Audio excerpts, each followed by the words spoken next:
நீங்கள் சென்னையில் இருந்தாலும் சரி, கோயம்புத்தூரில் இருந்தாலும் சரி, மதுரையில் இருந்தாலும் சரி, இந்த தண்ணி வந்து குடிச்சு பார்த்துருங்க. டேஸ்ட்டு வேறு லெவலில் இருக்கும். நம்ம சங்கரங்கோயிலேருந்து ஹைவேலேருந்து 2 கிலோமீட்டருங்க. செமையான லொக்கேஷனில் ஒரு சென்ட் இடமே வெறும் 10,000 ரூபாய்க்கு இடம்னா பார்த்துக்க. இங்கே பாருங்க எப்படி செட்டப்பில் பைப் லைன் போட்டு, அங்கே வேற பூமூடு நம்ம இடத்துல போட்டிருக்காங்க, சோளம் போட்டிருக்காங்க, தென்னை வச்சுருக்காங்க. எல்லாமே சூப்பராக இருக்குங்க. கிணறு அப்போ காட்டினேன், ஏன்னா கிணற காட்டினேன். கிணறு எப்படி இருக்குது பாருங்கங்க, வேற லெவலில் இருக்குங்க. உங்களுக்காண்டி பூ எடுக்கவே வந்துட்டேங்க. நம்ம இடத்துல பூமூடு இருக்குங்க. கத்தரிக்காய் நீங்கள் கறிக்கு வேற எங்கேயும் போய் வாங்கினா நம்ம மரத்திலே பறிச்சிக்கலாம். வெண்டை, தக்காளி எல்லாமே போடக்கூடிய இடம். சோளம், மக்காச்சோளம் எல்லா வெரைட்டியும், தென்னை மரம், மாமரம், கொத்து கொத்தா எல்லா மரத்தையும் நட்டு விடுங்க. எல்லாமே நல்லபடியாக இருக்கும். மண்ணுக்கு தென்னை மரத்தை பார்த்தீங்கன்னா எங்கேயுமே இப்படி காய்ச்சிருக்காது. மரத்தை காட்டினேன், சூம் பண்ணி காட்டினேன். சூப்பரான மரங்க.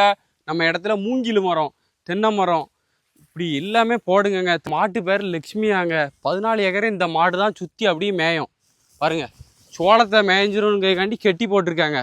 நீங்கள் வந்து இந்த லட்சுமியோட சேர்த்து வாங்கிட்டு போங்க.